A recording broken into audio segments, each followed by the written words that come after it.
Good evening. Welcome to another evening of the Antioch Summer Health Series. We are here again to celebrate or to discuss some important topics as we are winding down in this Summer Health Series. This is the second to last night, and we'll finish on next week. Um, this week we want to deal with another topic which is important, which is finances. And so um, I was speaking to our speaker earlier this evening and talking about how health and wealth are things that we a lot of times take for granted or we ignore until it becomes a crisis. And so we will talk more about that particular topic on tonight, and hopefully we'll shed light a little bit different of things that we have talked about in the past, having her expertise. But before we begin, we want to thank you for joining us tonight. We want to thank Dr. Allen for who our speaker come tonight. We thank our Pastor Logan for allowing us this opportunity to share with you on this evening. But before we begin, let's go to the throne in a word of prayer. Lord, we thank you for this day. We thank you for your goodness. We thank you for your mercy. We thank you for blessing us to get through another day today, taking us to and fro to our various destinations. Thank you for bringing us for this gathering on tonight. We just pray for the speaker that will share tonight. I pray for those who are here in the building, those watching in virtual land. God, that you would open understanding. God, that you'll give them a heart to do better, God, in the realm of finances. And so we just be careful to give you the glory, the honor, and praise for your son, Jesus' name we pray. Amen. All right, so our speaker tonight, her name is Angela Prescott, and I'm going to read a little of her bio here. So she's a trailblazing financial advisor with Edward Jones, currently managing over $200 million in client assets. She's a native of Panama. She began her career actually in the medical field before pivoting to financial services in 2007, a move driven by her passion for helping others and building meaningful legacies. She's now based in Scottsdale, Arizona. She works closely with high net worth individuals, family offices, C-suite executives, and private clients across the country. She provides culturally nuanced, strategy-driven financial guidance that spans wealth management, estate planning, and legacy preservation. She's been recognized as a Forbes Best in State Wealth Advisor, Forbes Best Female Wealth Advisor, and is featured in the Wall Street Journal, Barron's, Fortune, the New York Times, Investment News, and Phoenix Magazine's 40 Under 40. She's also completed the prestigious Certified Private Wealth Advisor certification through Yale School of Management. In addition to her professional achievements, she's a dynamic speaker and educator. She leads workshops for global corporations, including Intel, Moderna, and Northrop Grumman. She serves on nonprofit boards focused on education and financial empowerment. Through her work, she's mentored entire families, impacting 3 generations in one household, and help clients transform wealth into well-being. She's also the host of 2 content series, Money Mondays and Self-Care Saturdays, where she blends financial wisdom with holistic wellness. She has a legacy rooted in service, shaped by resilience, and driven by a deep belief that money is not just math, it's meaning. So without any further ado, I'm going to bring on our speaker tonight, Angela Prescott. Good evening. How are you? Good evening. I'm fantastic. Thank you for the wonderful introduction. I appreciate it, Doc. Perfect. So we talked briefly early this evening, and as I'm listening, looking at your bio, as impressive it is, some of the things you shared about yourself is more impressive than your bio here. So you mentioned it somewhat to me about why you went into financial services and how did you end up there in the first place. So do you mind sharing that with the audience tonight? You're going to make me say all my secrets on the first beginnings of this meeting. Okay, we can go straight to the heart. I was born and raised in Panama, so U.S. citizen, kind of like Senator John McCain, born overseas on U.S. soil. My parents were captains for the Panama Canal. And a little fun fact is, My mom was the first female captain for the Panama Canal. So I came from this family of Yes We Can. And with that, I had a very close relationship with my family. My mom passed away of cancer when I was 9. And once my father was diagnosed in my early 20s, probably 22 or so, he asked me to figure out money. And the reason he did that was because he was generally the wealthier of his siblings, and he knew that upon his demise, once he was no longer here on earth, it would be chaotic financially for those who were dependent on him for the right or wrong reason. So he looked over and said, I need you to figure out money. And honestly, Doc, I had no intention of being in this field at all. I wasn't recruited. No one saw me and said, I see a financial advisor in you. That never was the case. I honestly want to be one of the three, a doctor versus a lawyer or engineer. Doctor was my choice. And I want to be a pediatric cardiovascular surgeon, emphasizing in robotics. So doing heart adjustments on babies with a really cool robot. That was the goal.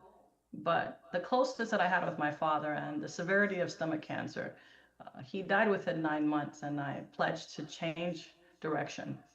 I looked in Fortune magazine. Edward Jones was a number 6 company in all companies in every industry to work for. And I applied because my mom did a great job lying to me and telling me I could achieve anything. So I still believed her, and I applied and didn't think much of it.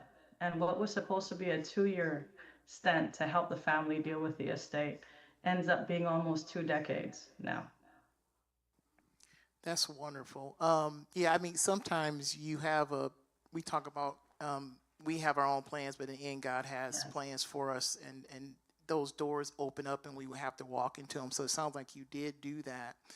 Mhm. Um, Thank you for sharing that. As we get into your discussion on tonight, I know we had talked about having 4 pillars of the new retirement, but I think that with wisdom, you looking at what's going on now, you decided to kind of change that up, and I'm fine with that. So we will go forward into your presentation. So, with all the noise in the headlines lately, how do you recommend people stay focused and avoid reacting emotionally when the market gets volatile? Well, let's start with remembering this. Volatility is the price of admission for long term growth. The headlines are here and they're built to trigger emotion. Your portfolio shouldn't be. Instead of reacting, recenter on your goals. Um, are you about the short term or the decades out? What is exactly the priority when it comes to your money? And if your goals haven't changed, your strategy probably shouldn't either. Now, with that said, a written plan gives you some type of guardrails. So make sure you have a strategy in place, that you're not just blowing with the wind. Without some written plan, a strategy, and I always recommend using professionals that have proven themselves to be true in getting to people to their destinations. But without that plan, every dip feels like it's danger. So with one, focus on the data. With a lot of noise that we're having right now, see historically, how have your investments performed during downturns? How have they performed in the last 10, 20 years? A lot of investments have a legacy longer than we've been alive. So look at the history, the data is there, and let's follow the lines to your destination with a strategy in place. You talked about these strategies, and I think in your slides you had several, but one you talked about don't avoid bear markets. Can you talk about what is a bear market? Because we hear that phrase used a lot when we're looking at watching the news. Well, bear market just means the market is down by over 10 to 20%. Don't avoid it. That actually is what I call a wonderful discount if you're still investing in the market. A bear market allows for you to buy things for cheaper. And it's the funniest thing, Doc, because we as people know how to catch a sale. We know how to catch a sale in clothing and groceries and opportunities. We know that. But when it comes to investments, anytime quality investments are cheaper, we tend to actually follow the news and get afraid versus get informed. And with that, in a bear market, you're able to tap in and buy at a cheaper price per unit. No one has an issue paying 50% less on something that's quality. We shouldn't have an issue with that in a market either, because upon it returning, because markets are cyclical, we're able to capture that growth that our families and generations after us will be so grateful that we've done. Can you walk us through how investors should think about the different types of risks they face and how to match that to their personal goals? Well, when it comes to risks, we've got risk tolerance, risk capacity, and required risks. Those three types of risk really talk to different parts of our journey. Risk tolerance is more so discussing what you're comfortable with. What's your natural DNA? Some people are less risk averse, some people are more risk averse. Some individuals are, you know what, put it all in, Angelica, I'm not going to look at it for the next 6 years. And others are tracking it on their phone every 2 days or so. So assess what's your risk tolerance. Are you comfortable with your portfolio moving up and down without you reacting to it, acting on it? Or are you someone who every single move stresses you out? So first assess yourself, kind of like a GPS. That's your risk tolerance. Risk capacity is different. How much risk can you afford to take, right? So looking at a portfolio, more so let's take the portfolio conversation out. Let's just talk about life. If someone needs to pay rent for a $3,000 apartment, they have to get a job that at least pays $3,000 net, correct? So they cannot look for opportunities that pay significantly less because they won't be able to afford what they have. Same thing with risk. Sometimes we don't have enough money to be very conservative with. We have to take on a little more risk for that asset to grow at the rate it needs to hit that goal we have. So that's what risk capacity is about. What can you do with what you have? And then the last part, required risk. So let's talk about the goals. Everybody's goal is different. Based on the goals that you have, what is required of you? What is required of you? I like to tease with this anecdote. I used to work with a lot of teenagers who were dealing with different emotional difficulties, and one of them was anorexia. And my tone with this was, if you were anorexic, would that be enough to help your BMI, help your health get back to place? Not at all. It would be considerably more. But for that person who's anorexic, one of the mommy is honestly what they want. But that's not necessarily what they need. That's the same thing with required risk. For that anorexic individual to get healthy again, they have to consume a larger amount of calories to get their body suitable for their organs and everything inside of them to work accordingly. Same thing with required risk. The amount of risk needed to achieve your goals may not be the risk that you're comfortable with. It may not even sometimes be the risk you can afford, but it sure enough is a risk you require to capture that goal. And with tariffs looming around, trust me, inflation does not retire. So we've got to make sure our dollars are able to show up for the days that we'll need them most. Thank you. Um, some people think avoiding downturns is the best strategy. What are the consequences of trying to time the Mm. market instead of staying invested? I hope you guys can see the slides. It talks about what happens when you've missed the best 50 days. Can they see that? That? They can see it, yes. Perfect. So let's assume someone, 1994 to 2023, let's assume 80% of the individuals listening to us were alive during 1994 and 2023. Doc, you can see the crowd. Does it look like people here are a little bit older than 1994? I would say yes. Awesome. That said, all of us live within this timeline. And what does $10,000 in the S&P 500 do? A lot of people have invested usually in their 401ks, but let's talk about the real numbers. If someone left it alone, the S&P 500, and invested the entire period from 1994 to 2023, they'll have right now, without adding another dollar, just the original 10,000, it would be today worth $180,000. And that's someone who put it in, bear market, bull market, didn't matter. They just steadied the course, kept it moving forward. They're at 180,000. Someone who attempted to run from the bear market, missed 10 of the best days in the process, that drops by almost $100,000. So instead of running from the bear market, just that one column change from 180 to 85,000 is enough to wake us up to see down markets are not your enemy. Hug it, take advantage of it, buy low, take advantage of the opportunity of getting assets at a cheaper price. But let's just say Instead of waiting out 10 days, you waited out 20. It drops again from 85,000 to 50,000, then down to 30. And those who generally stay out of the market during down cycles, that same $10,000 is only worth $5,000 more for the same amount of time that it sat there. So imagine this is a total of 6 different brothers, all putting money in the market, one thinking of it every time and hesitating every time, and another one letting it run its course. The results are considerably different, and therefore their choices in their older years are also very different.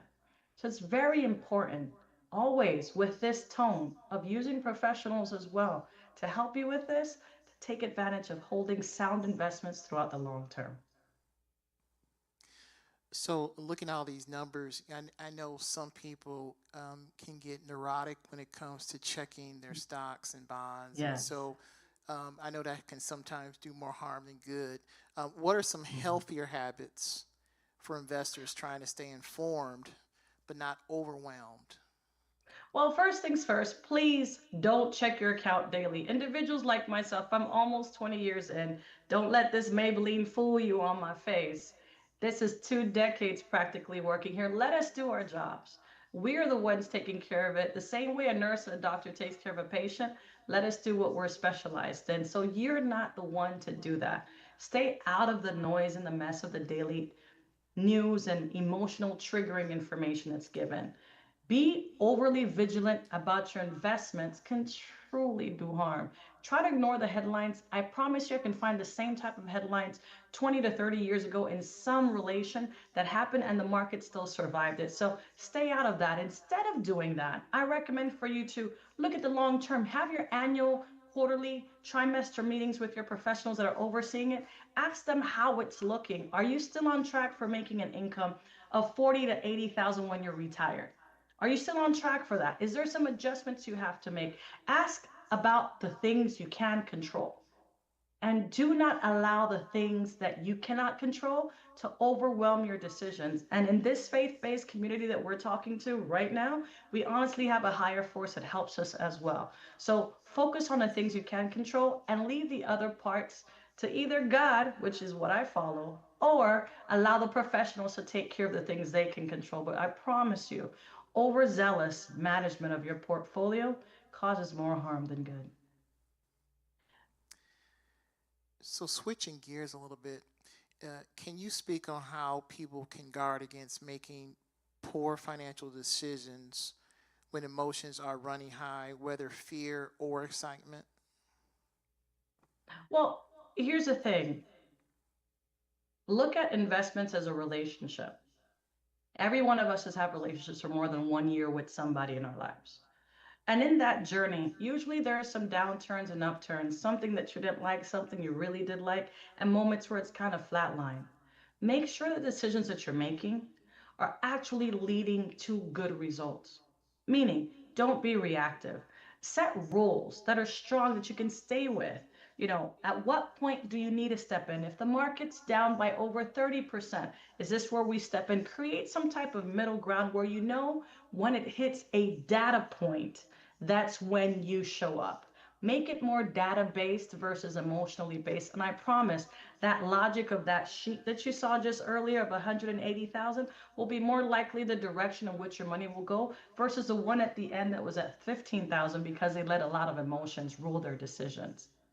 Now, let's revisit why you're investing in the first place. Why are you there? Has anything changed? Look at the market. Review what it's doing. What are the expectations? What are they talking about? But more importantly, how does that impact your story, your assets, your dollars? Just because it's being touted on the news doesn't mean it has anything to do with you. So make sure you're looking at what you're doing, why you're doing it, and is it still on track? So speaking of the news, obviously tariffs have been on the headlines for the last 6 months at least. So with tariffs possibly raising prices, because that's the main, you talk about the fear-driven news. How might households prepare financially to protect their budgets? Ooh, tariffs. Tariffs seem sometimes like an invisible thing, but they're not. Tariffs truly are taxes. Let's just, first of all, before we go into what they do, let's talk about what they are. A tariff is a tax on goods imported from any other country, and it increases the cost of those imports. So this jacket per se was probably built somewhere else. And what used to be a $50 jacket, $20 jacket might look like higher numbers just because the institutions, it's costing them a lot more to get it here. And because of that, it astronomically impacts the cost and the inflation that we have to experience. Now, even though tariffs are quote unquote invisible, your grocery bill notices. Households like ours need to revisit our spending plans and build some breathing room.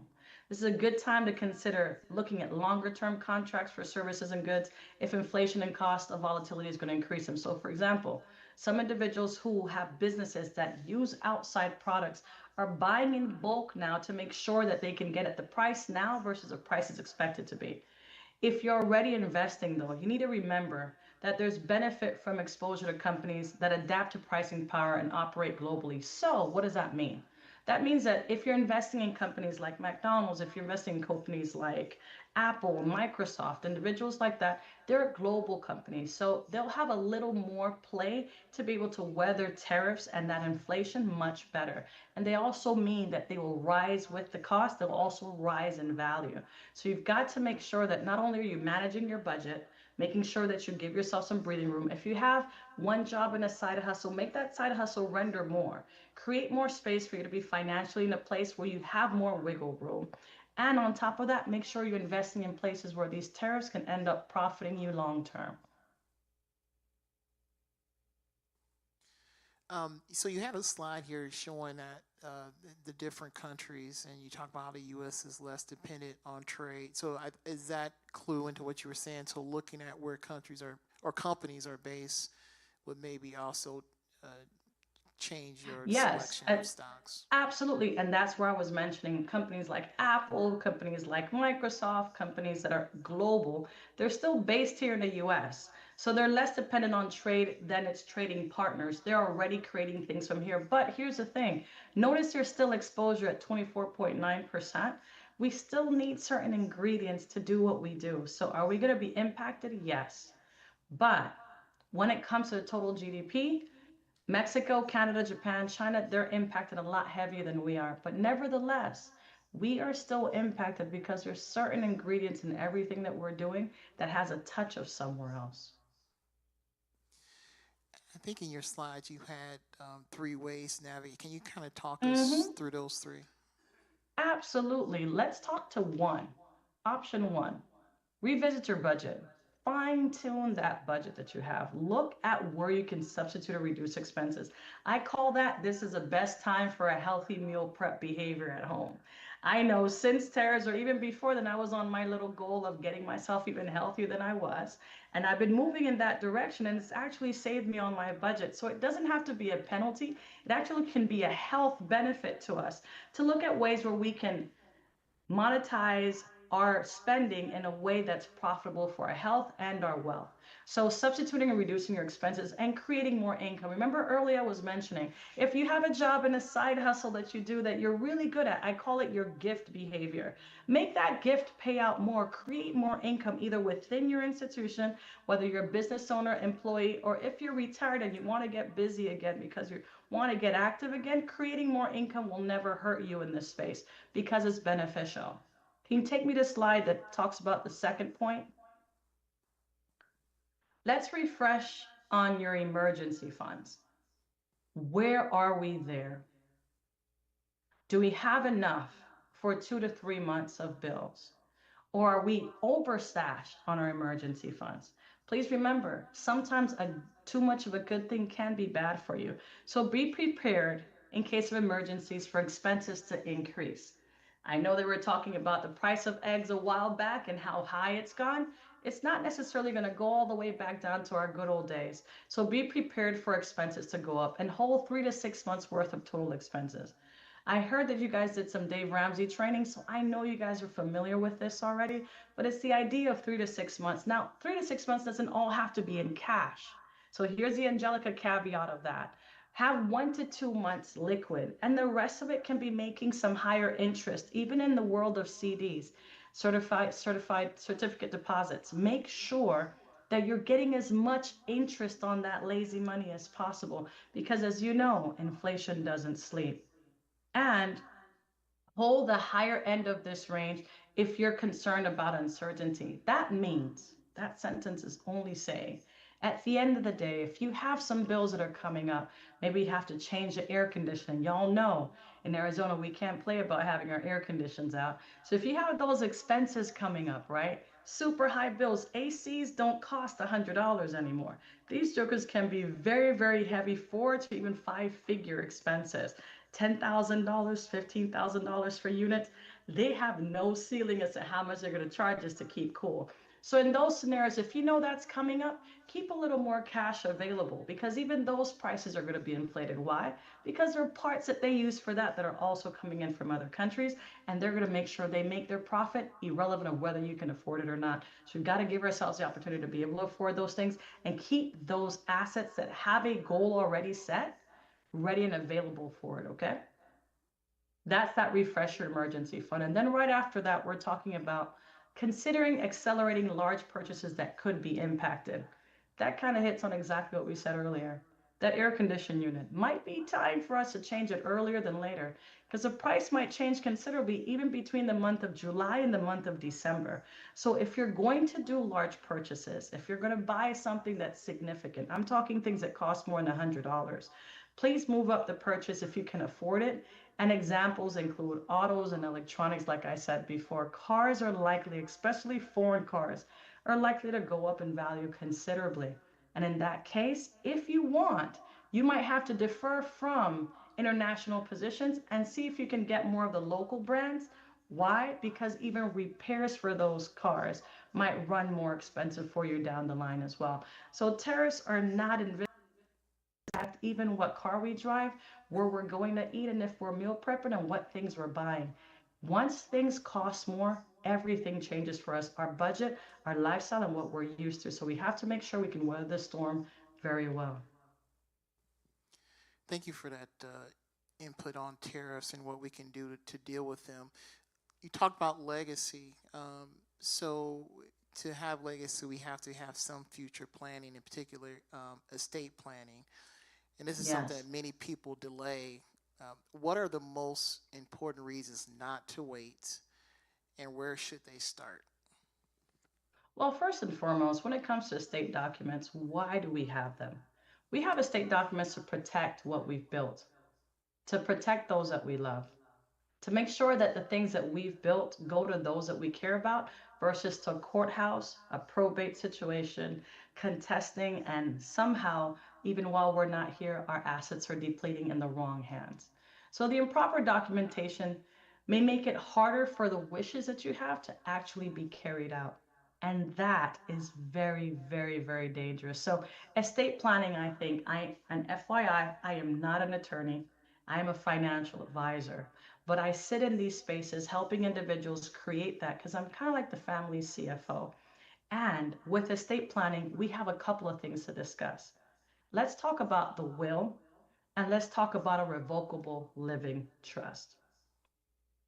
When it comes to a will, the will provides direction. I wrote this all out for you, so in case you don't want to hear me and you want to read it, it's right there. It gives us direction on the distributions of your property and the care for minor children. That's the will. The will is saying what your heartbeat wants. The name of the executor of your estate, who do you want in charge of it?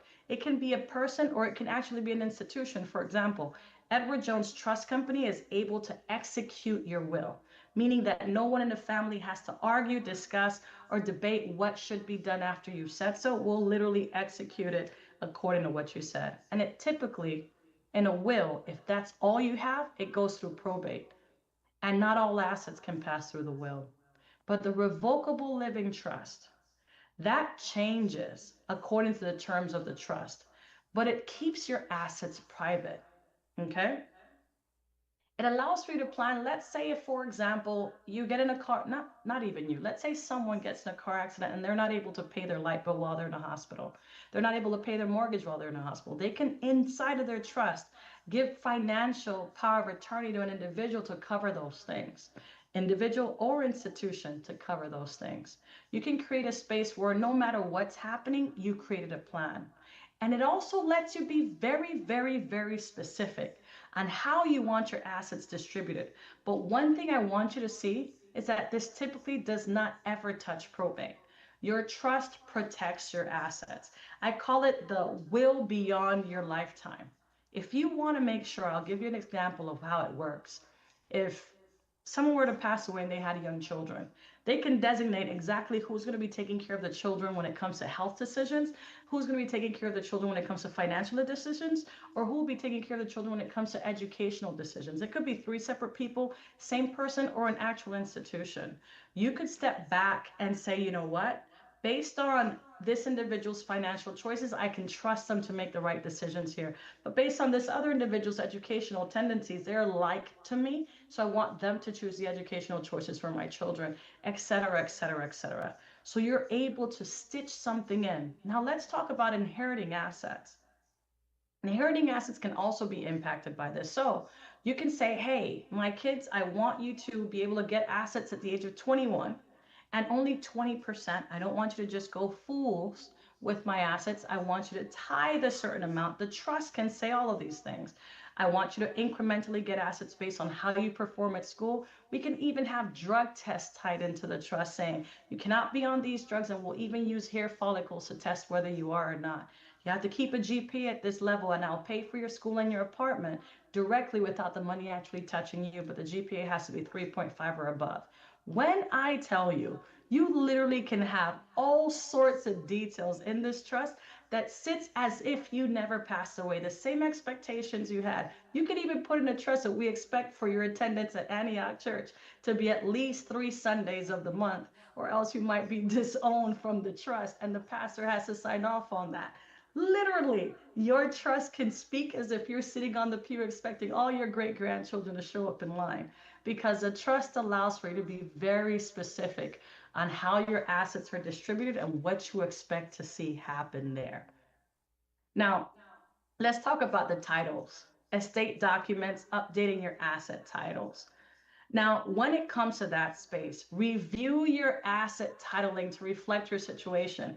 You guys will not believe how many times I've seen people married, divorced, and remarried, and all their assets are going to their original first spouse. So yes, checking these things are very, very important. At times, they're passing assets on to their spouse who's already passed away. That's my story. That's my story. My father still had my mom, who had died when I was 9 years old, still as a primary and sole beneficiary of all assets. He knew the bankers, he knew the tellers, he knew everyone there in town, but somehow that detail was forgotten. And now, when he passed away, that role as a financial advisor that I took on was necessary because assets can pass based on joint ownership or beneficiary designations rather than the terms or will of a trust. But if you don't have a beneficiary designated to those accounts, you might as well have sent it straight to court. So if there's anything, Angelica, can you guys make sure I show up on the screen because I need them to see my eyeballs when I say this part. If there's They can see anyone you. under the sound of my voice, can they hear me? They can hear and Perfect. see you.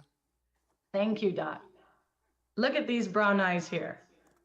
Please, if there's anything you do today, make sure every single one of your accounts, whether it's a 401k, whether it's your pension, wherever the assets may be, your bank account, savings account, that lock box somewhere, make sure you have someone who's going to receive those assets and that it's written in some page and printed. Did you hear me say printed? Yes. Printed or saved in a doc and sent to the person where it's in a locked Dropbox account.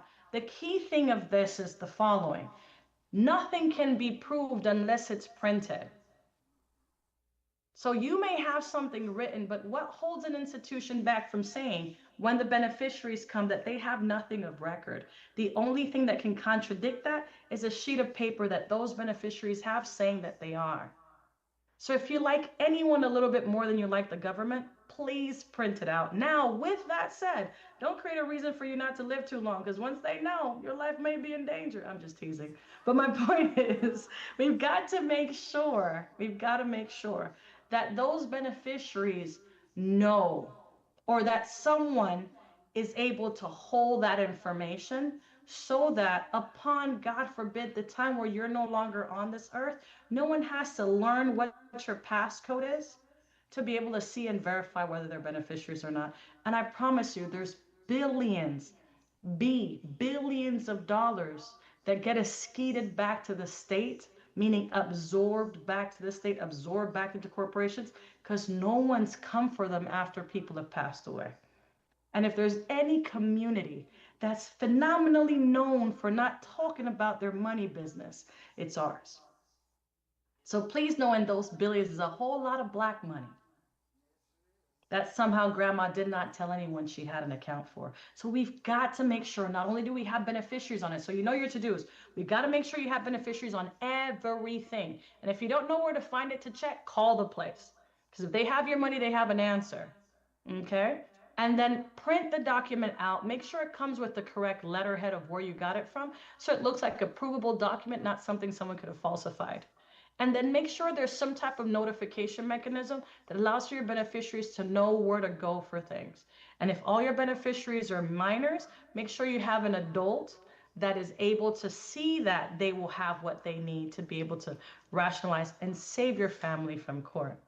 Now, just like I was saying, there's a next slide that talks about assigning and reviewing your beneficiary designations.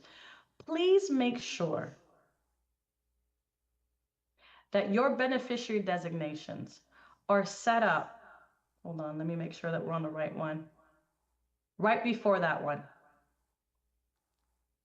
There you go. Yes, please make sure you understand that some things literally need a beneficiary. A trust cannot hold it. Okay? So, for example, if you're married, for all those that are married and actually like the person they're married to, fingers crossed, everyone in the room is lined up for a yes on that. Make sure that you know as a primary beneficiary, and then the trust is the most efficient way to have your assets transition to spouse and then to your other assets, to your trust. Meaning, if husband and wife were to pass away, of course the trust takes over. But what you don't want to do is go from me to the trust versus me to my husband. I want to go straight to my husband and then to my trust. That allows for my husband to therefore make the decisions accordingly. Now, let me give you a little nuance that I haven't said earlier. I'm in a blended family, meaning I'm my husband's second wife, and he is my second husband. And we both had children in our first marriages. So in those scenarios, it can get a little bit more complicated, as you guys could imagine. My daughter, Sophia, who came from my previous marriage, and his 3 children who came from his previous marriage. And then guess what? Just because we like to keep it fun, we have a daughter who's 18 months old that we bring together. So when it comes to beneficiary designations and how to split the money, these details are absolutely critical. And I'm sure somebody, you know someone who's in a situation similar to mine, and you may be that person yourself. So review your beneficiaries to keep someone, review the beneficiaries to make sure you keep someone you don't intend from inheriting your assets. Imagine if I passed away and my assets still went to my ex-husband. Not only is that the wrong thing in my case, because that's not what I'm trying to do, but imagine how it allows for my husband to feel after I'm gone. So it's not just about the money. It's about the respect and the honor you pay to those who are left behind or no longer with you. So with that, we can now go to the next slide. And you guys, please, if you have any questions whatsoever, know that I want to hear them. So if I'm going too fast, don't worry, jot it down. We'll have some Q&A time at the end. And Doc, if you see something urgent, please don't hesitate to interrupt me as well. Now, estate documents. That health, power of attorney, and medical directive or living will. What's a health power of attorney? A health power of attorney lets you say, hey, I want Doc to make the decisions and to act on my behalf when I'm unable to. This is critical, especially in cases where chaos is happening in your health. A family is out to dinner, their son's out playing football, is heading home, gets in a car accident, right? There needs to be, as parents, a natural way for them to have the health power of attorney over their kid because they can prove that's their son. But now let's flip the story and say dad got in an accident, mom got in an accident, and now the son is there. Who is the health power of attorney? Who's going to speak to this? Who's going to say, yes, please do everything you can? Who is the hospital supposed to listen to?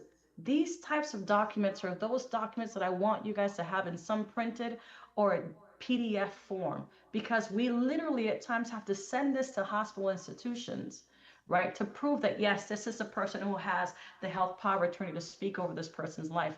If you don't have something that handy, the chaos of that moment can leave hospitals and sometimes churches devastated in trying to save and help the family in a chaos that could have been prevented. Because yes, there are documents that can save us from that, and it's always healthy to have these conversations when your health is not at risk or in peril.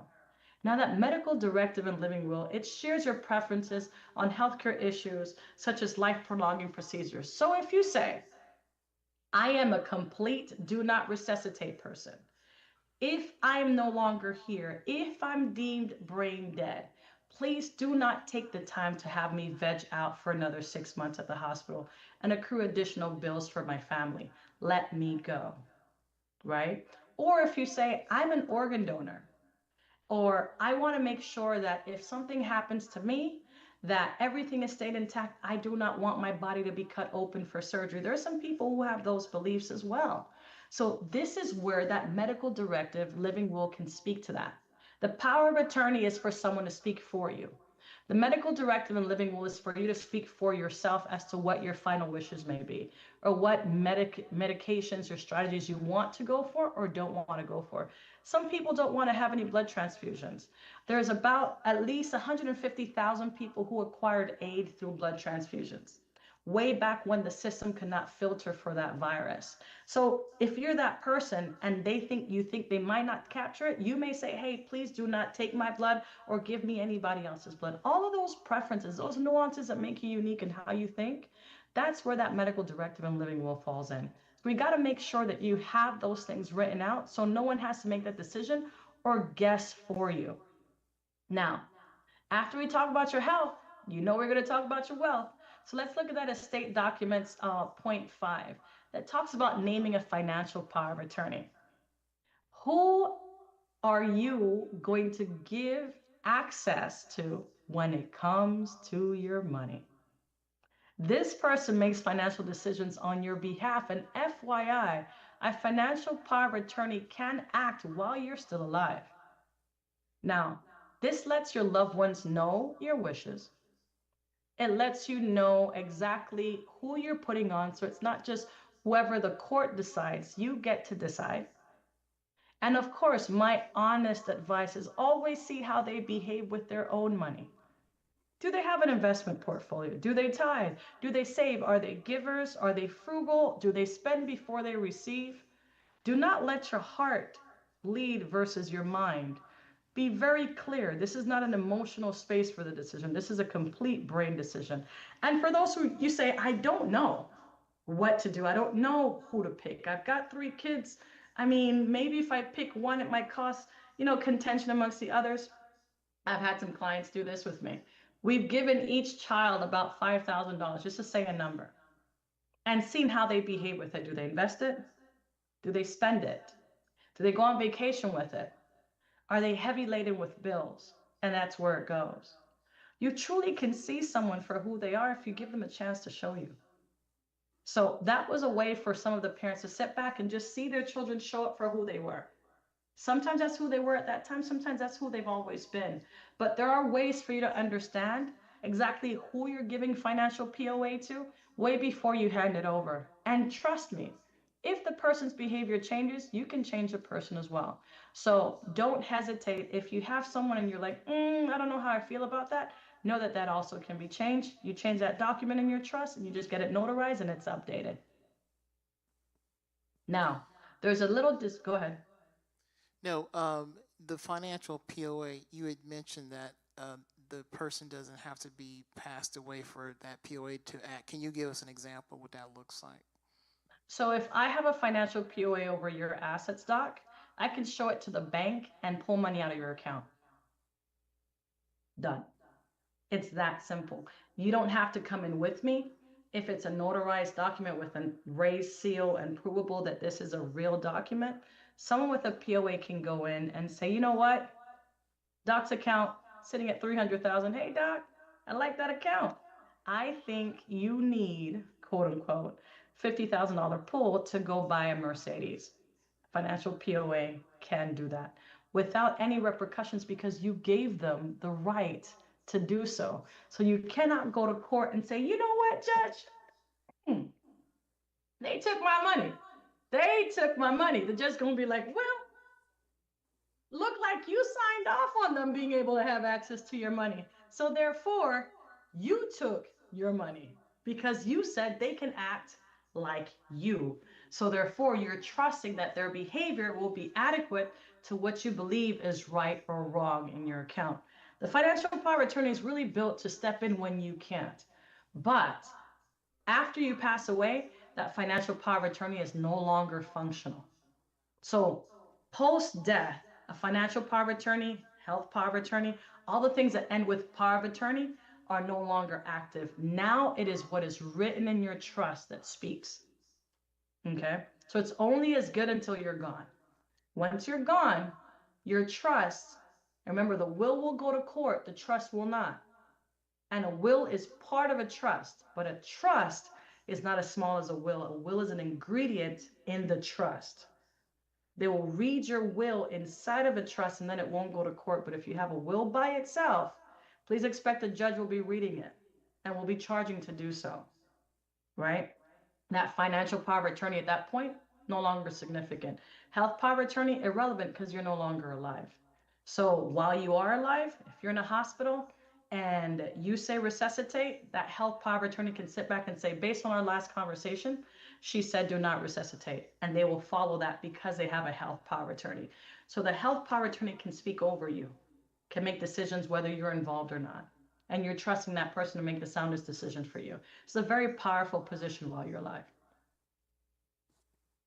I'm glad I asked. That's a great question. I think that goes to what you said. It's important to make these decisions, not just haphazardly. Um, when does it make sense to max out retirement accounts, and what are some potential trade offs people should be aware of? Ooh, if your emergency savings. So let's talk about what maxing out is. Well, we're talking about maxing out your account is putting as much as is legally possible based on IRS parameters into these retirement accounts, whether it's an IRA, 401k, 403b, 457, TSP, and on the names go, or your personal IRAs as well. When is the best time? When does it make sense to max it out? One, when you have some emergency savings already solid. Remember I talked about 3 to 6 months and making sure 1 to 2 is what's liquid, the other ones are growing for you.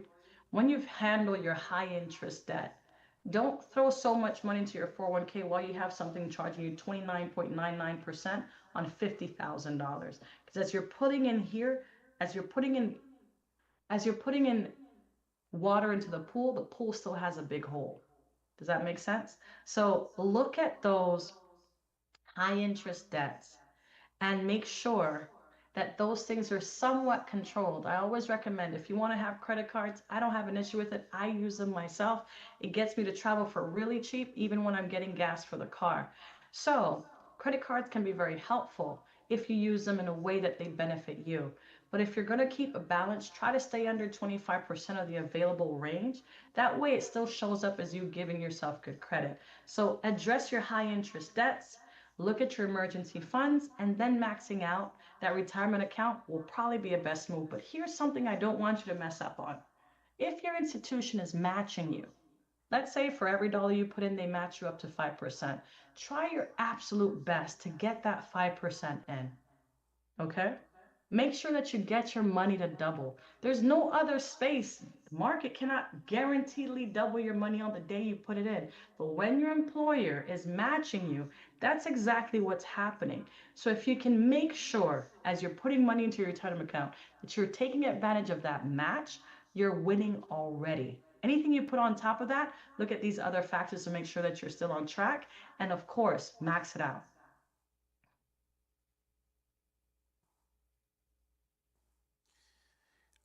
So before someone ramps up their retirement savings, what foundational steps should they make sure are in place? Well, it kind of goes into the same ideas of how much we save in our emergency funds. Looking at that, high interest debts are under control, but also, 1 second, want to get that for you. Making sure that you understand the trade offs. Understand the trade offs of everything that you have put into the market, you cannot spend somewhere else. So, maximizing retirement savings can put other goals at risk. So, you've got to look at not only the trade offs of that. Do we have a college account for our kids? Do we have that access to new expenses that are coming up? Like I said, those emergency funds. Look to see where your money is going because you want to give yourself as much flexibility as possible. You've got to do that. And then talk about to us, there's some several tax advantage retirement tools, and how do you help clients decide which ones are the right fit for them? Well, it depends on what you want to do. Um, when it comes to maxing out your retirement accounts and when it comes to looking at those tax advantages, we want to make sure that you see, do you want to pay taxes now or do you want to pay taxes later? Do you want to have a write off now? Do you want to have a write off later? Or should I say a tax advantage later? When you're putting money into HSA accounts, let me verify which slide is in front of you. Yeah, it's the one I thought. When you're looking at HSAs, look at those contributions and earnings, the benefit of those, and oh, FYI, look at my face. I love HSAs. HSAs are a place where I can cover for my medical expenses with tax-free benefits. And secret sauce, y'all, your HSAs can also get invested and grow with the market. So for example, I have to pay up to $4,000 to $5,000 before they kick in. So I always leave that much in liquid cash, right, in my HSA. After that dollar amount, because I know at that point they cover either 100% or 100%, keep that liquid amount there. And as I continue contributing to my HSA, the rest of that, lucky me, I am a financial advisor, so I know which places to put it in. Get somebody to help you. You can actually get your HSA to get a good rate of return.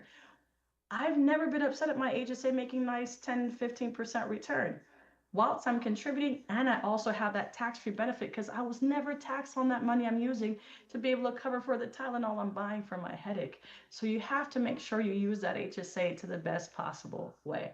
Now, traditional 401ks, IRAs, really cool ways to go when you want to get that write off.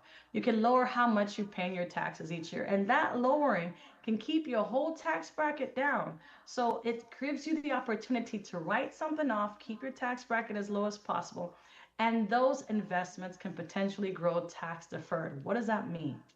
That means that my $10,000 growing to $180,000 was never taxed the entire time. And every time I added another 7,000 or whatever the dollar amount is, I was able to write it off.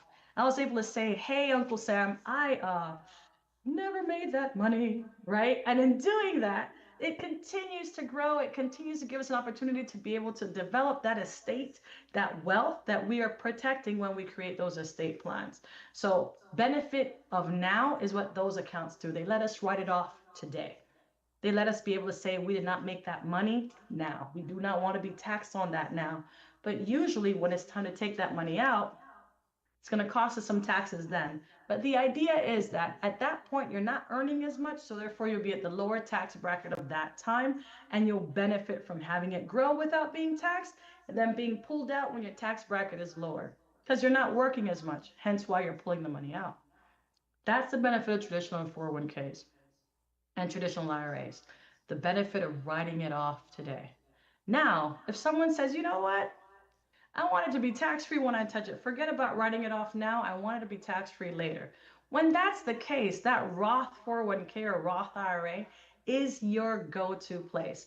And yes, there is an income limit that impedes you from putting money directly in it. But even if you're making three, four, $500,000 a year, or anything over $150,000 a year as a single individual, you can still put money in a Roth IRA. It's just called a backdoor Roth contribution, and people like myself get paid to help people to do that. So don't think that if you make too much, you can't use this. Don't let them lie to you. There's a way. It's just that most of the time, professionals are the ones creating it for people. So seek someone who can if you want to. But why the Roth? What does a Roth mean? The Roth is saying, hey, I will not ask for IRS to pretend like I didn't make that money. But when that money grows, especially after 5 years, I want my own money and the interest it's made to not be touched by taxes. Contributions won't lower your tax bill, but earnings growth is distributed 100% tax free. And yes, you don't even have to live in Texas to be state tax free. This is tax free state and federal, no matter where you choose to reside. And they theoretically can't change the rule. The only other place to get truly tax-free money like that is a life insurance policy, and it usually requires for you to die. So this is a free way to not pass away and pay no taxes on your money. And with tax-free, it literally means that it's not considered income. It's 100% yours. So let's say if you pulled $100,000 out of a Roth, $50,000 out of a Roth, or a dollar, there's no taxes on any of them. But the reason that's the case is because you did not write it off when you put it in. And you held it for at least 5 years into the age of 59 and a half. So there's some parameters in there, but they're available. And for those of you who know someone or you yourself have 529s for kids, or you have some that are in your name, now since January of 2024, they've allowed for 529s who've existed for 15 years or more to convert into Roths. Yes, you heard me. Accounts, 529s are accounts for kids to go to college or for individuals to use for educational purposes from pre-K all the way to your 16th doctorate. And now there's a rule that allows for those accounts to actually convert over to a Roth, meaning you put it in, it's growing tax-free, and now it's going to end up being tax-free income for you.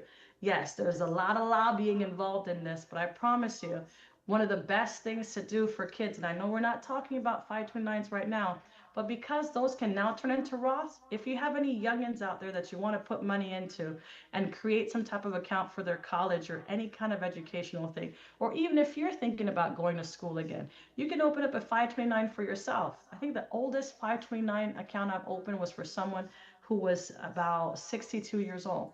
They were thinking about getting another master's in the next 2 years, and they stuffed some money in there for themselves. It grows. IRS doesn't look at it. It gets that income, and you get it right back out with no taxes assessed. That's way better than a savings account could have done for you. So, all that to say, even those 529s can turn into Roths now. And that rule doesn't look like it's going away. So I just want to give you that little caveat of detail. Roth IRAs are really great to have whether you're making a lot of money or not, because it's 100% tax free. Did I give you guys too much? Because you No, know I'm that's a geek when great. I'm ready. That, that's great. But Angelica, we're at the top of the hour, so I think we want to move in Q&A because I've already seen some hands come up in the audience. So we'll start there Yes. with Reggie. Yes, first I just wanted to thank you for your time and the expertise. I had a question about the IRAs. So, can you have both types congruently? Meaning, if previously I was contributing to a Roth, employment situation has changed. Now I own some LLCs. So, can I on my own open a traditional Roth IRA while still or a traditional IRA while still having my Roth IRA? Yes. Yes, you can open up a traditional IRA. And since you have your own LLCs, do you have employees with you or you're by yourself? No, they're sole. They're really set Perfect. up You can to. do. We have all our like. It's really for real estate. They're Okay. owned under LLCs as opposed to individual ownership. So perfect, because what that does is it gives me a little extra detail, and I'm giving you free advice here, so we can talk about it on the side for more details. But you don't have to only open up a traditional IRA. You can open up a solo 401k as well. And a solo 401k allows for you, you can chat GPT this detail. A solo 401k allows for you to put in as much as a regular 401k could. And for whatever remaining income you have, you can match yourself up to 25% of whatever your remaining income is from that LLC. What that does is it lets you put in somewhere close to 56,000 into a retirement account that you own, right? And you have the options of what to invest in versus a traditional IRA that usually limits you to $7,000 or so. So there's a That's way to called a do this solo where it allows 401k? for you to shelter more. Okay. Does a solo 401k that has to Mhm. be managed by a professional, or can those be self-directed like IRAs? They can be managed by you. Um, Honestly, I'm going to defer to say I'm not sure if you can manage a solo 401k because it requires documentation with IRS that an individual needs an institution to make for them, right? Okay. So a traditional IRA you can have in a bank and hold CDs, but a solo 401k requires a correct documentation for us to send to IRS, which I think in our company costs like $150 to open the account. Okay, and to open the 401k, do you have to have Mhm. any W-2, or can all your income come from LLCs? It can come from the LLC because the LLC is generating an income for you. Perfect. Okay. All right. Thank you so much. Mhm. Of course. And it's a great way also that you can borrow from it and be able to continue contributing to it. Great question. While we're waiting for the next question, Angela, we talked about, earlier that people avoid wealth and health. And so, at this church, we have no excuse because we've given people multiple exposures, including myself. Um, but for various reasons, maybe way people were brought up in dealing with money, being in a survival mode, Yeah. whatever the situation may be. Is there anything that goes on in the community, or let's say where people like yourselves come out into the community and maybe do like a mass sign up of people? Hey, let's walk through going through a mock trust write up or will write up or anything like that. Because sometimes people, even though you seem inviting to come to your office and meet with you personally. Some people just won't do that. They don't feel comfortable Yeah. for whatever reason. So is there Mm-hmm. anything going on in the community where you guys come out and do those kind of rallies? Well, usually in those spaces, I'm being pulled into corporations and speaking there, like the ones you mentioned earlier. Sometimes I fly out, sometimes I do it virtually. But usually the mock scenarios can happen easiest in a virtual space so I can show everything live without filling up pages of printed document. We can literally go through a mock in a space like this. So I volunteer at least 250 hours a year to give back in education like that. But it really is more so the institutions calling me out to do so. I myself don't create anything because I'm so busy filling in the gaps of where they want me to speak.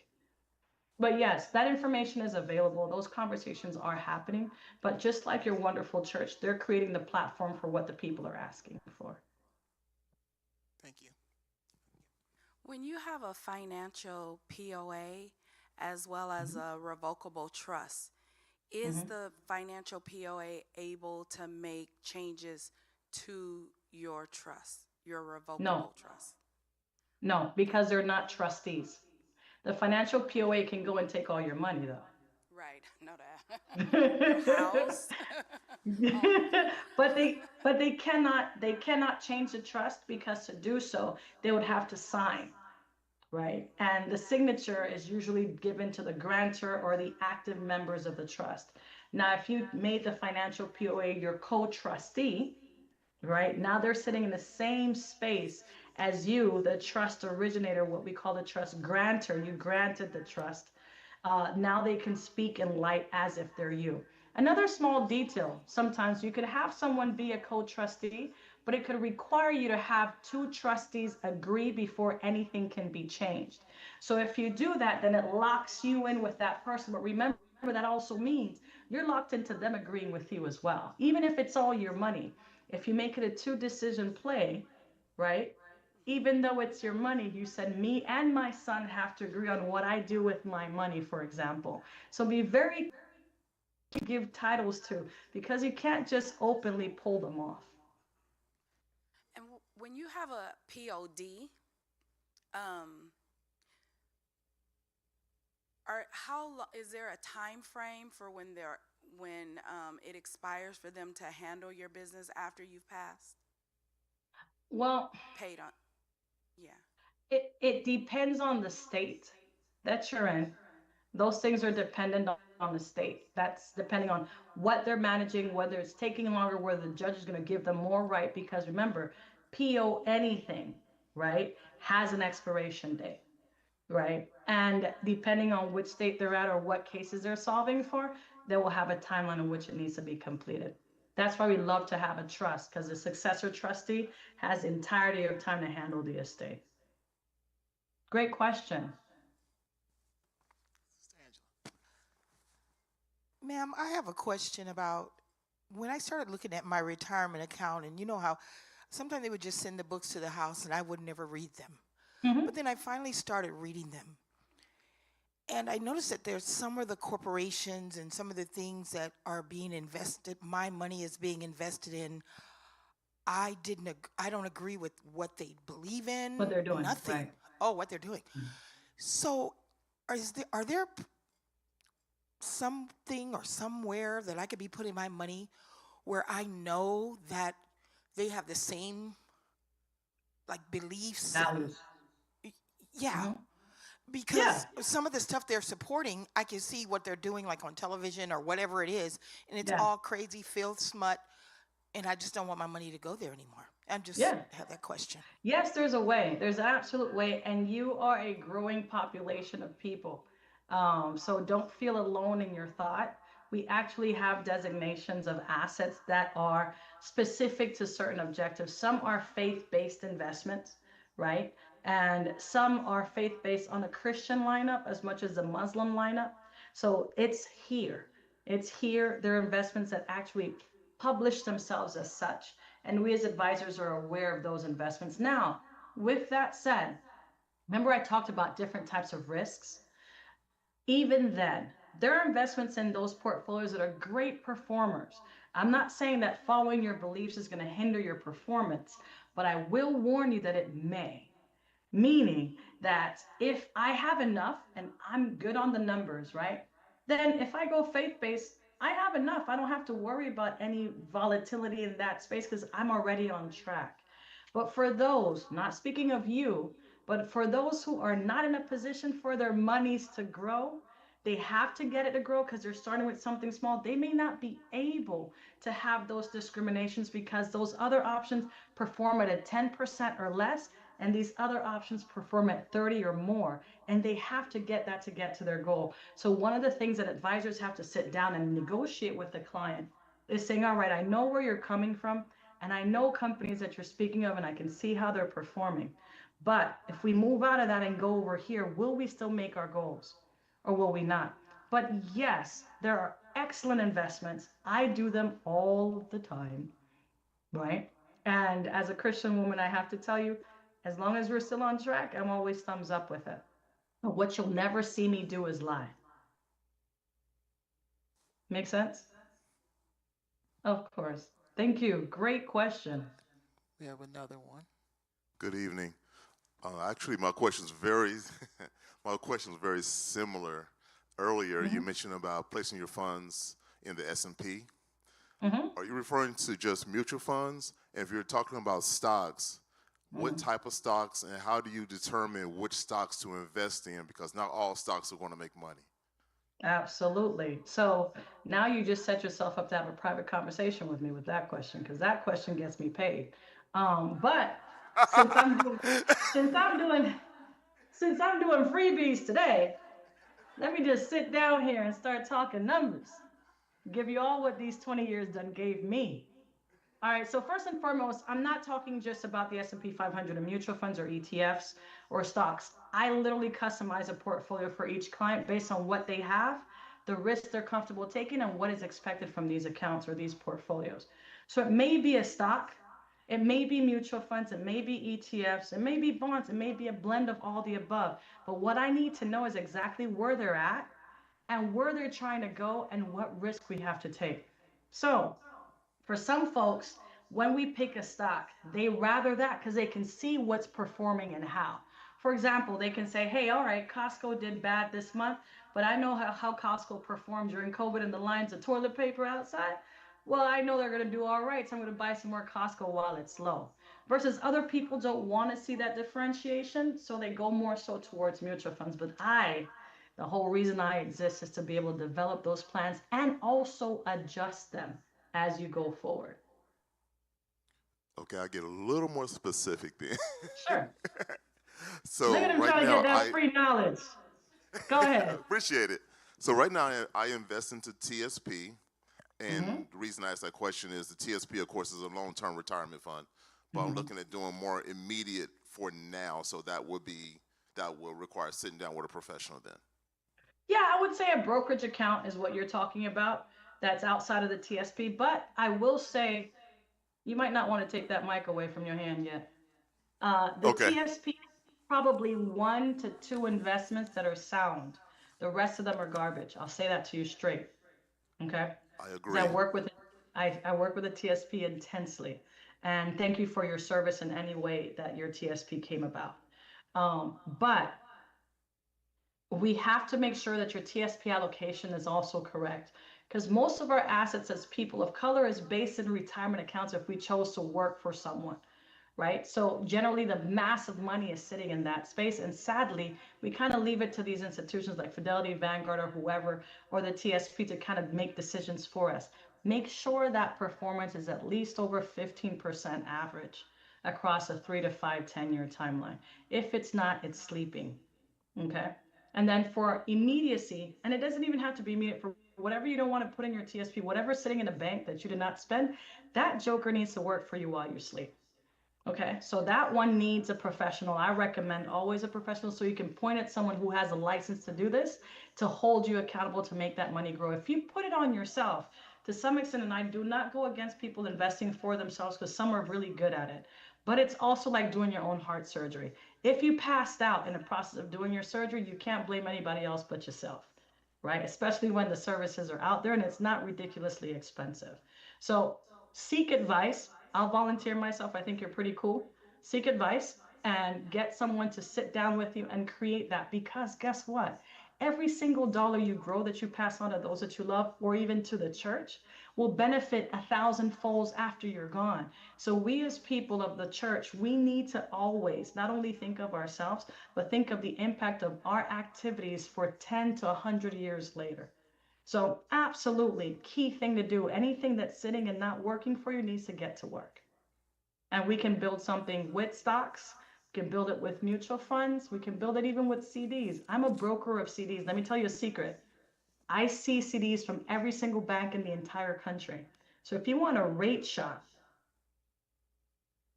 just give a call and I can scroll for you. No old ladies need to be driving cars and hitting people for CDs. You guys have been warned. I exist, so we can save us there. But yeah, there's many ways for us to grow your assets. And the key thing is having someone who's actively working with you. And that doesn't mean the advisor has to talk to you every 2 months. As long as their profitability is showing, they're doing their job. Okay, thank you. Of course. Thank you. So we have another question. Sure. And thank you guys for the questions. Thank you for engaging with me. I appreciate it. Hi. Hello. So I have a question. So I have a Roth IRA, but I'm not Mhm. sure if it's like being invested wisely. Like, is it too late to get a financial advisor, or like, is it or no? Did you die? No, Then you can get me. Yeah, you can get a financial advisor. Okay, and does it have to be someone I'm in your being funny state, and or I'm being funny with that, but so I'm not trying to kill you in any way, shape, or form. I'm just trying to throw my hand at being a comic. So my apologies on that if it didn't land right. no? It's okay.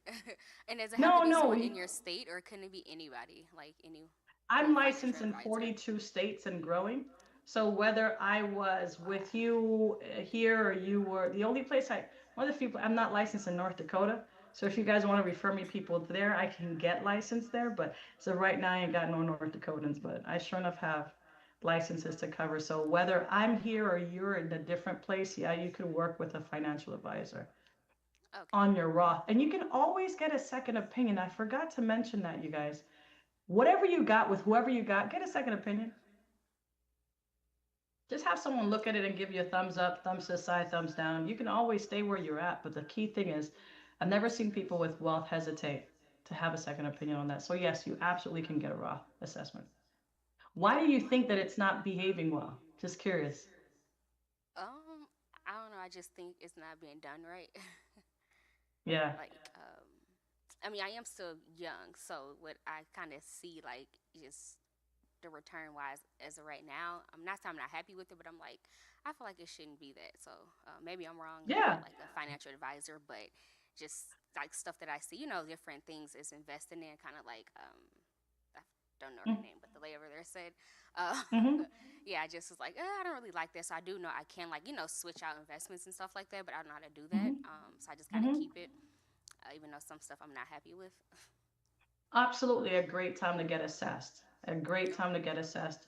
To contact my team if you want to work with someone like myself, is just calling our office number. And I warn you, it's only Black women that I work with. So if you have an issues with Black women, you might not want to call my team.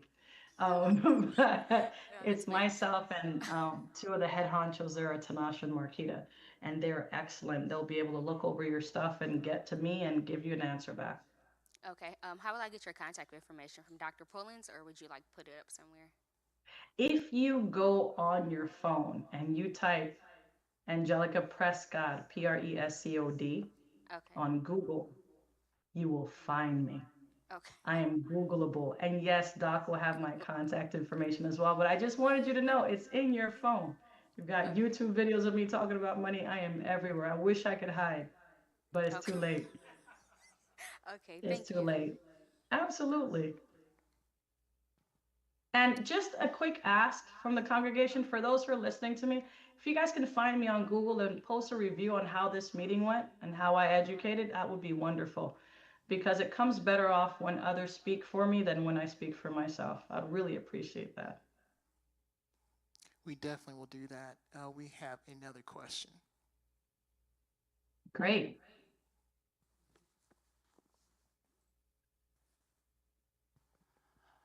Um, I think I realize I have to like meet with you because you do get paid to give the answers. But in general terms, I know there's some general rules. You don't want to withdraw before a certain age. But I want to ask you about surrender fees because Yes. I have had a particular account and I follow it. It's been underperforming for years, but one of the things that has Mhm. kept me from moving it was the dreaded surrender fees. And so now I'm Yeah. within like, I think within the 5 year window. I wasn't going to do it within, but Mm. if you know it's severely underperforming, can you make a brain decision looking at the numbers and the hit is worth the move? Because I know they used to hold the surrender fees kind of over you, like, oh, Oh yeah, don't they choke you surrender with it. fees. Yeah, yeah, they choke you with it. They keep you hostage. And sometimes the fees are large percentages of the value of your account, even tapping your Right. principal below what you put in yourself. So someone could put in 20,000 and then the surrender fee, if you pull out, you end up with 10,000. How did they get the right to keep your 10,000? Yeah, so at times though, the rate of return is so terrible. And even after the year of surrender fees pot is passed, which most of the time when they're high surrender fees, it's a long period of time. It's not like 2 years. They usually hold you in a surrender fee that steadily gets lower and lower each year for at least 7 to 10 years out.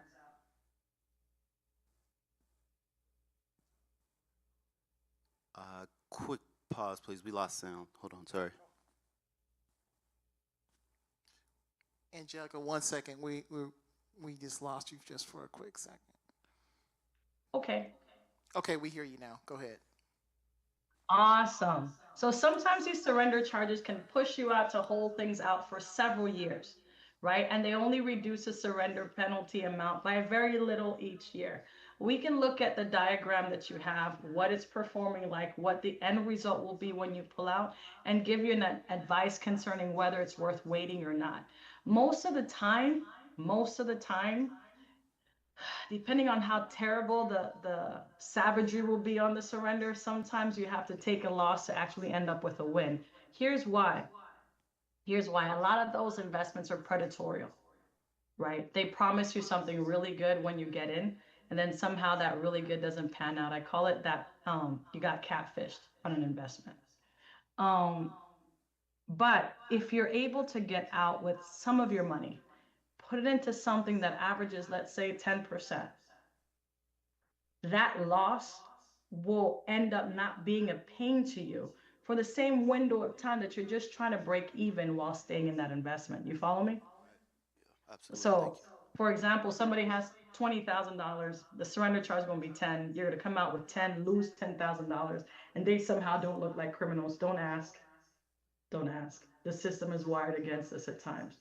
But if you get it out now and you give yourself that 10-year timeline, you can end up from a $10,000 account to a $110,000 account. Versus had you just waited for those extra 10 years to get your money back, you'll still just have the money you started with a hint more, versus cutting the losses now and continuing to thrive. So there are times when the idea of getting out is actually the only option you have, because staying in is killing you. Am I making sense? Yeah, thank you. Angelica, welcome. we are coming to the end. You have whet our appetites for sure. So, two things. If you can have maybe a closing remark or something you want to just make sure we have a take-home message. And then also, we talked about, when we were talking earlier today about, your CV and, your clientele, and some of them are C-suite executives, but you made sure to say, hey, doesn't matter what your salary is, I work with everyone. So if you could maybe also comment on that, and then again, give us a closing statement here tonight.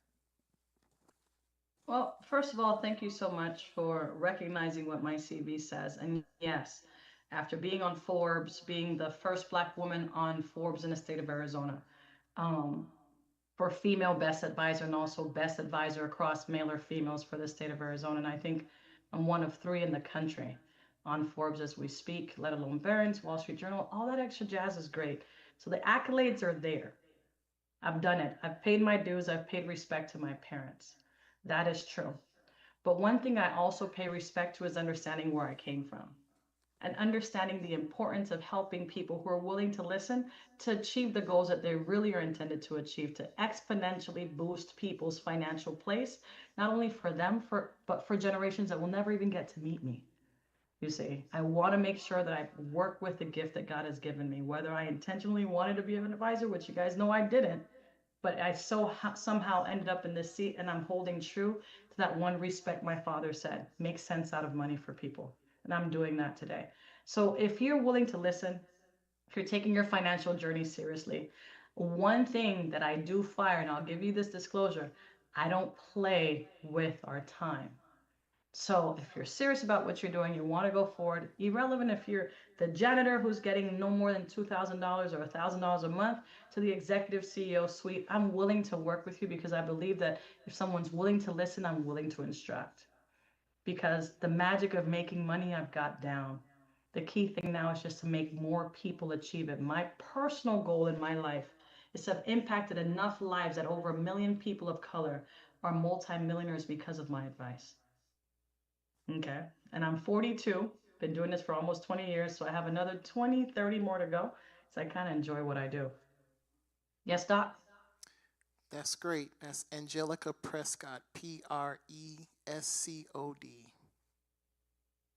Yes. Angelica Prescott. All right, so more to come. Thank you for your time. Get some rest. I know you're 2 hours ahead of us right now. So It is thank you for your time. 10:25 p.m. Yes. Yeah, yes, no, get some thank sleep. you. Thank you for your And time, for we my will closing remarks, go ahead. one more thing. You guys pay attention to 2 things. And notice, I know it's late here, but you guys, each one of you that took the time to step out here, thank you for that. I want to show my gratitude to you guys making your financial goals a priority, and share the news with others. Education like this is imperative for us to be able to break the chains that have historically held us back as people. So know that I'm in for it. If there's another one you guys want to do, I'll come back, no problem. Other corporations pay me $1,000 a minute. You will get me for free. I call it complementary Christian behavior. Okay, so we're going to be here to help those that need it. Okay. If you can't hear, there's clapping Oh, going on. don't make me cry now. You know I did this maker real good. It's holding up till 10 o'clock at night. But yeah, no, I'm here for it. And the key thing is, 1, get those beneficiaries clear. I do not want to hear of anyone sending their money to probate because they forgot what I said. So hold each other accountable to getting that done, and share it with those around you. Don't keep this to yourself. Make sure that you guys keep your information and your money stable. 2nd, you can get your estate done Whether you go to attorney or you go to legal prepare, see if your corporation offers discounts, or you call ChatGPT and get it notarized. Do not walk into this rest of this world acting as if something can't happen to you and sending these things to court. So let's protect, let's prepare, and let's be profitable, because the kingdom of God is here to bless us. Let's continue creating that blessing into a higher and higher level so that when people see us, they know we're chosen. We will end with that. Thank you, Angelica. We will see you again. Absolutely. Take care, you guys. Stay blessed. Ciao. All right, did we enjoy that? I did. So we are, this is the conclusion of this evening. We have one more night left. That'll be next week, and that'll be kind of bringing everything home, kind of giving an overview of everything we've talked about. So looking forward to that. With that, I'm going to ask Dr. Logan to come and give us closing remarks and pray us out tonight. So let's give him a hand as he comes.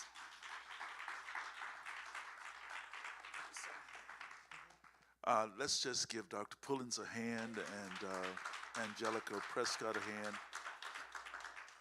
Wow, it's just amazing that, first of all, I was amazed that so many people actually invest their money.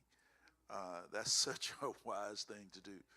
We work very hard for our resources, and you really have to make sure your money works as hard as you do. As a church, we've tried to take advantage of the same thing. But I think, Dr. Pullins, what we're going to do is take her advice on having, someone to evaluate. When you go to the doctor and they want to do a surgery, you get a second opinion. So I think you should get a second opinion for your money as well. I simply have always believed that if you don't invest your money, you're really sort of throwing your money away. And you know me, I believe in an emergency fund, because you really can't invest your money successfully if you don't have an emergency fund, because you're actually going to need the money you're trying to invest, so you don't give your money time enough to grow, so it becomes counterproductive. And so I just want you to, many of us have children, grandchildren. You got to talk to them. You got to try to help them to understand, hiding your money under the mattress.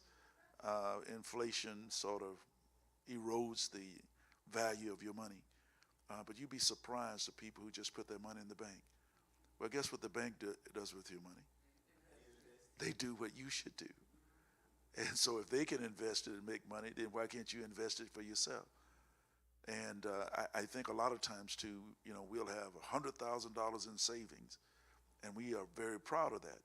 But the bank is investing your $100,000, and they've made $50,000, and you made $500. That doesn't make a whole lot of sense, does it? So we just wanted you to share with other people what you've learned tonight. I realize as a people we are very secretive about what we do with our money. Sometimes that works for you. If you got family members who want some of your money, that might work for you. But also, it can hurt you because people are flourishing right next to you and you're not even aware because you never talk about it. So I would just encourage, without being intrusive, if people are doing well in life, just ask some questions.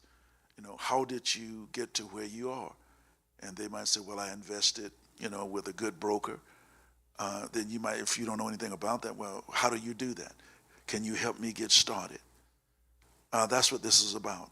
When I started out, I knew nothing about investing because we were subsistence farmers in Alabama, and so the only thing we invested in was the next crop. But just because they lived that way didn't mean that I had to live that way. And so once I grew up, got married, educated myself, I realized, and this is what helped me to start investing, I looked at how large the banks were. I'll go to any city, the bank is one of the tallest buildings in the city. And then I asked the question, how is it that they have a building that's 50 stories high? Well, then I came to the conclusion they're doing that because they're using other people's money and they are making the larger amount of money and paying them peanuts. And so once I learned that, I said, well, I need to start investing myself. And so I thank God for that. Also, I just want to remind you all that this coming Sunday is Mission Sunday. We had asked if you could help us out with a special mission offering. We'd greatly appreciate that. There's a pastor in Uganda that we are going to try and assist. He has a church that's half roofed, and each sheet costs, I think, $15. We're going to assess it while we're there, and when we return, that'll be a project that we'll try and deal with. But for right now, there are other things that have higher priority, and so our mission offering this Sunday will be focused on that. We're standing. How many of you signed up for the Oneness Ministry? Yeah, you want to sign up for that. You want to encourage other people to sign up for that. The thing that you always have to remember about investing in education, you don't realize how you've lost because it's in the future. You understand what I'm saying? You'll never know how you would have benefited from what they're going to share because it doesn't manifest if you don't show up. You know what I mean? And so many people are suffering relationally, suffering in other areas of their life, and they think that's just the way it is for everyone. But the real issue is people who went to this seminar are enjoying their life better. They're getting along better. Why? Because someone who succeeded gave them some sage advice. And you'll never know how that advice could have helped you because you didn't avail yourself. So in other words, some people are suffering unnecessarily. And they don't even realize that is unnecessary. The greatest mistake I made in my life was earlier, I didn't get with a good mentor. That could have saved me a lot of time and a lot of effort. Eventually, I managed to succeed, but it was much harder than what it should have been. And I would tell you, when people are trying to help you to be better, you want to take advantage of that. Because I want to be honest with you, life by yourself is going to be a nightmare. Because you're learning stuff, trial and error, that you could have learned from somebody else's mistakes.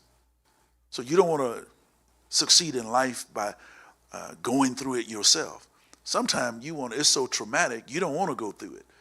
You want to learn from someone who's already been through it, and they can help you not to make the same mistakes that they made.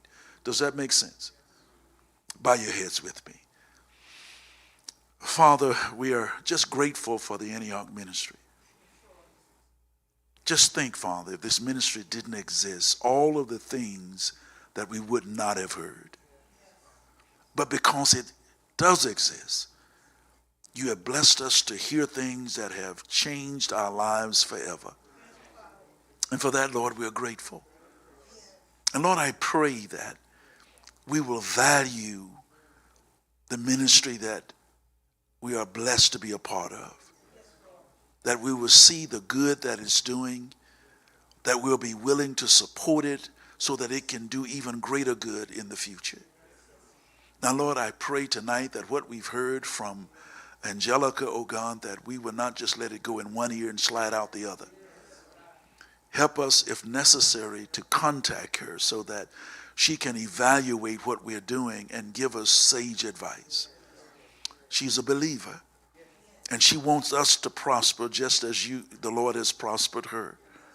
And so, Father, we're believing you that those of us who will benefit from her knowledge and from her expertise, that we'll take the time to call and to allow her to use her anointed gift in finance to enrich our financial future. Now, Father, we pray that even as we leave this place tonight, watch over us and protect us. Let no hurt, harm, or danger come nigh unto us. Bless, O God, the seeds that you have invested in our lives. Breathe upon them and help them, O God, to flourish so that we might use them to expand your kingdom and to bless those less fortunate than us. We ask this now in the precious name of Jesus Christ. And all of the people of God said, Amen. God bless you. Have a wonderful evening.